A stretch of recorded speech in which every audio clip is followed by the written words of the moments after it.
Ika-6 na kabanata. Kinakain ni Jesus ang 5,000 tao.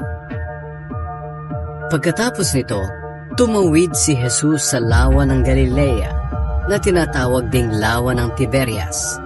Sinundan siya ng napakaraming tao dahil nakita nila ang mga himalang ginawa niya sa pagpapagaling ng mga may sakit.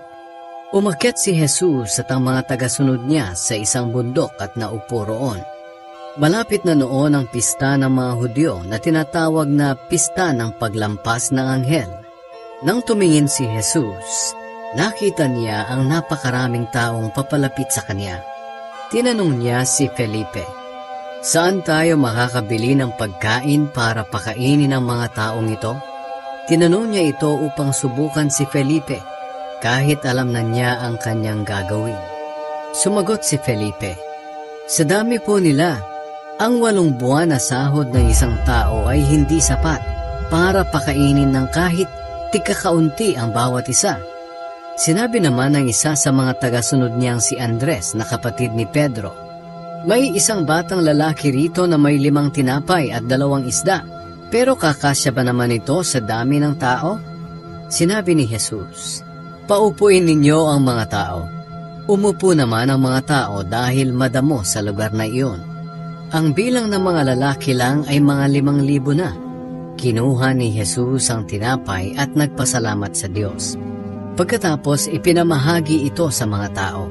Ganoon din ang ginawa niya sa isda at nabusog ang lahat. Pagkakain nila, sinabi ni Jesus sa mga tagasunod niya, "Tipunin niyo ang lahat ng natira para walang masayang."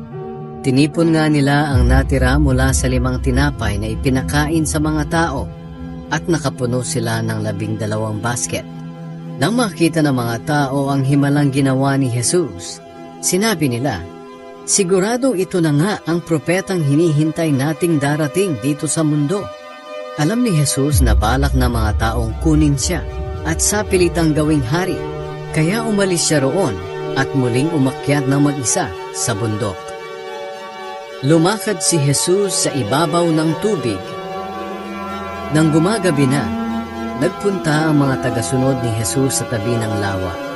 Madilim na at wala pa rin si Jesus, kaya sumakay na sila sa isang bangka at tumawid papuntang Capernaum.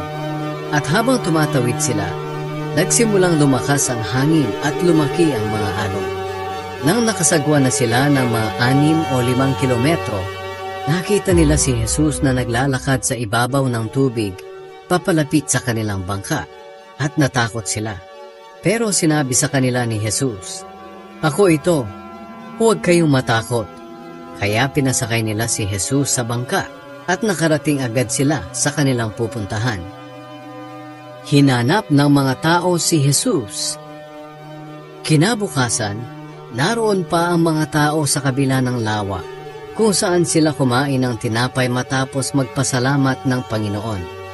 Alam nilang iisa lang ang bangka roon ng gabing iyon, at iyon ang sinakyan ng mga tagasunod ni Jesus. Alam din nilang hindi kasamang umalis si Jesus ng mga tagasunod niya. Samantala, may dumating na mga bangka galing sa Tiberias at dumaong malapit sa kinaroroonan ng mga tao. Nang mapansin ng mga tao na wala na roon si Jesus at ang mga tagasunod niya, sumakay sila sa mga bangkang iyon at pumunta sa Capernaum para hanapin si Jesus. Ang pagkaing nagbibigay buhay. Pagdating ng mga tao sa Capernaum, nakita nila si Jesus at tinanong, "Guro, kailan pa po kayo dumating dito?" Sumagot si Jesus sa kanila, "Ang totoo, hinahanap niyo ako hindi dahil sa mga nakita ninyong himala, kundi dahil nakakain kayo ng tinapay at nabusog. Huwag kayong magtrabaho para lang sa pagkaing nasisira, kundi para sa pagkaing hindi nasisira at nakapagbibigay ng buhay na walang hanggan. Ako na anak ng tao ang siyang magbibigay sa inyo ng pagkaing ito, dahil ako ang binigyan ng Ama ng kapangyarihang magbigay nito." Kaya tinanong ng mga tao si Jesus, "Ano po ang dapat naming gawin upang masunod namin ang ipinapagawa ng Diyos?" Sumagot si Jesus, "Ito ang ipinapagawa ng Diyos sa inyo, Manampalataya kayo sa akin na isinugo niya. Nagtanong ang mga tao, anong himala po ang maipapakita nyo para manampalataya kami sa inyo? Ang ating mga ninuno ay kumain ng mana noong nasa ilang sila, sapagkat ayon sa kasulatan, binigyan sila ni Moises ng tinapay na mula sa langit. Sinabi ni Jesus sa kanila, sinasabi ko sa inyo ang totoo. Hindi si Moises ang nagbigay sa mga ninuno ninyo ng tinapay mula sa langit, kundi ang aking Ama. Siya ang nagbibigay sa inyo ng tunay na tinapay mula sa langit. Sapagkat ang tinapay na ibinibigay ng Diyos ay walang iba kundi siya na bumaba mula sa langit at nagbibigay buhay sa mga tao sa mundo. Sinabi ng mga tao, palagi niyo po kaming bigyan ng sinasabi niyong tinapay. Sinabi ni Jesus sa kanila, ako ang tinapay na nagbibigay buhay. Ang sino mang lumalapit at sumasampalataya sa akin ay hindi na magugutom o mauuhaw kailanman. Ngunit gaya ng sinabi ko sa inyo, ayaw ninyong manampalataya sa akin kahit nakita na ninyo ang mga himalang ginawa ko. Ang lahat ng taong ibinibigay sa akin ng Ama ay lalapit sa akin. At hindi ko itataboy ang mga lumalapit sa akin. Sapagat naparito ako mula sa langit hindi upang gawin ang sarili kong kalooban, kundi ang kalooban ng aking Amang nagsugo sa akin. At ito ang kalooban ng nagsugo sa akin, na huwag kong pabayaang mawala ang kahit isa sa mga ibinigay niya sa akin. Sa halip ay bubuhayin ko silang muli sa huling araw. Sapagkat kalooban ng aking Ama na ang lahat ng kumikilala at sumasampalataya sa anak ay magkaroon ng buhay na walang hanggan, at bubuhayin ko silang muli sa huling araw. Samantala nagbulong-bulungan ang mga Hudyo dahil sinabi ni Jesus na siya ang tinapay na mula sa langit. Kaya sinabi nila, hindi ba't si Jesus lang naman yan na anak ni Jose? Bakit sinasabi niyang bumaba siya mula sa langit? Samantalang kilala natin ang mga magulang niya. Sinabi sa kanila ni Jesus, huwag kayong magbulong-bulungan. Walang makakalapit sa akin maliban kung papalapitin siya ng Amang nagsugo sa akin. At ang mga lalapit sa akin ay bubuhayin kong muli sa huling araw. Ayon sa isinulat ng mga propeta, tuturuan silang lahat ng Diyos. Kaya ang lahat ng nakikinig at natututo sa Ama ay lalapit sa akin. Hindi ito nangangahulugang may nakakita na sa Ama. Ako lang na nagmula sa Diyos Ama ang nakakita sa Kanya. Sinasabi ko sa inyo ang totoo. Ang sumasampalataya sa akin ay may buhay na walang hanggan.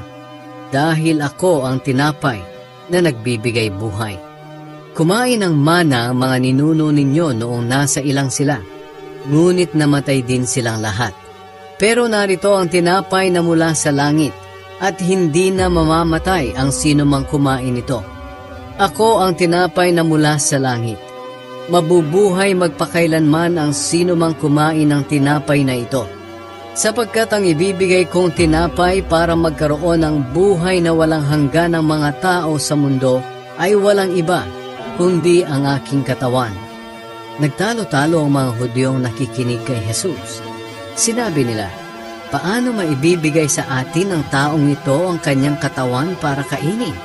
Sinabi ni Jesus sa kanila, sinasabi ko sa inyo ang totoo. Malibang kainin ninyo ang katawan ng anak ng tao at inumin ang kanyang dugo, hindi kayo magkakaroon ng buhay na walang hanggan. Pero ang kumakain ng aking katawan at umiinom ng aking dugo ay may buhay na walang hanggan, at bubuhayin ko siyang muli sa huling araw. Sapagkat ang aking katawan ay tunay na pagkain, at ang aking dugo ay tunay na inumin. Ang kumakain ng aking katawan at umiinom ng aking dugo ay nananatili sa akin, at ako naman sa kanya. Ang Diyos Amang nagsugo sa akin ang pinagmumulan ng buhay, at dahil sa kanya ay nabubuhay ako. Ganoon din naman ang sino mang kumain sa akin ay mabubuhay dahil sa akin. Ako ang tinapay na mula sa langit. Hindi ito tulad ng mana na kinain ng inyong mga ninuno, dahil namatay pa rin sila kahit kumain sila noon. Ngunit ang sino mang kumain ng tinapay na ito ay mabubuhay magpakailanman. Sinabi ni Jesus ang mga bagay na ito nang nangangaral siya sa sambahan ng mga Hudyo sa Capernaum. Ang mga salitang nagbibigay ng buhay na walang hanggan. Nang marinig iyon ng mga tagasunod ni Jesus, marami sa kanila ang nagsabi, "Mabigat ang itinuturo niya. Sino ang makakatanggap nito?" Kahit na walang nagsabi sa kanya, alam ni Jesus na nagbubulong-bulungan ang mga tagasunod niya dahil sa mga itinuro niya. Kaya sinabi niya sa kanila, "Hindi ba ninyo matanggap ang mga sinabi ko? Paano pa kaya kung makita ninyo ako na anak ng tao na pumapaitaas pabalik sa aking pinanggalingan? Ang banal na espiritu ang nagbibigay buhay. Hindi ito magagawa ng tao. Ang mga salitang sinabi ko sa inyo ay mula sa espiritu at nakakapagbigay buhay. Pero may ilan sa inyo na hindi sumasampalataya." Sinabi ito ni Jesus dahil alam niya sa simula pa kung sino ang mga hindi sumasampalataya at kung sino ang magtatraidor sa kanya. Ito ang dahilan kaya sinabi ko sa inyong walang makakalapit sa akin malibang ipahintulot ng Ama. Dagdag pa ni Jesus.